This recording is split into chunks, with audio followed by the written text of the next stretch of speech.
Në deponi në fshatin Sferk, mbeturinat i hedh Peja, Istogu dhe komunat përreth.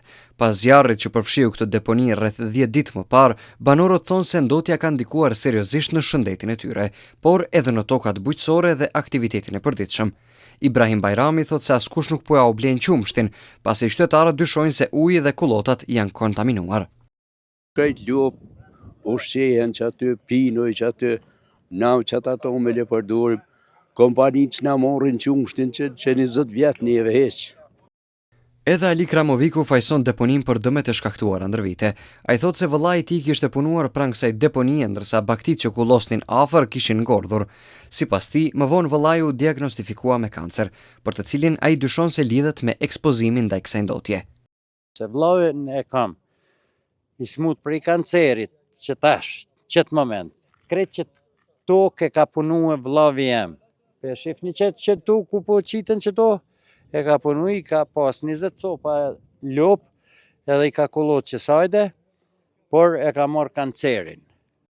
Drejtori kompanisë së pastrimit që menaxhon këtë zonë, Dion Berisha, premtoi se do të angazhohet për gjetur një zgjidhje sa më të shpejtë për ta stabilizuar situatën. Ne domethënë si kompani do të rrim mas kësaj çështje, cilën domethënë veç jemi marrë vesh të jemi domethënë dakordua edhe me banorët këtu. Para ditën e së mërkurës, banorët bllokuan hyrjen e deponisë, duke kërkuar zgjidhje konkrete, ndërsa protesta përfundoi vetëm pasi në vendngjarje mbërriti përfaqësuesi i tyre, Enver Shabani, i cili njoftoi se pas takimit me kryetarin e komunës, ai kishte arritur një marrëveshje të përkohshme.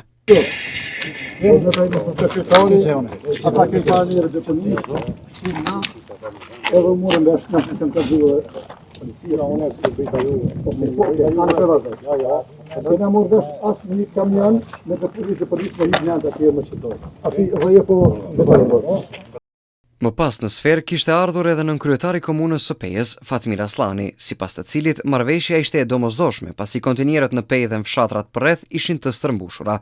Aslani bëri të ditur se nga e mërkura nuk do të lejohet që komunat e tjera të sjellin mbetorinat në këtë deponi.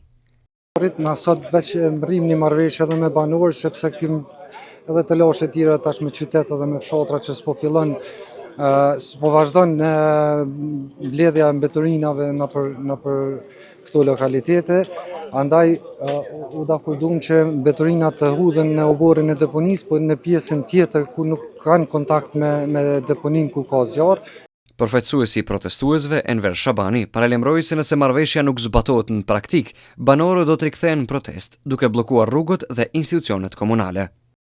Çka nëse këto premtime nuk do të mbahen, cilat do të jenë veprimet që do t'i marrin fshatarët e zonës? Atëherë jem komplet në rrugë. Sikur kjo jela por më shumë, edhe të komunë. Para kryetarit, që kryetari ka këto premtime. Do ta bllokoni edhe komunën, po edhe rrugën. Po, gjithsesi për shëndetin e familjeve tona edhe të popullatës. Zjarri që shpërtheu rreth 10 ditë më parë në Sferk ende nuk është shuar plotësisht, ndërsa tymi vazhdon të përhapet në zonë, pavarësisht rreshjeve të shiut dhe përpjekjeve për shuarin e flakëve.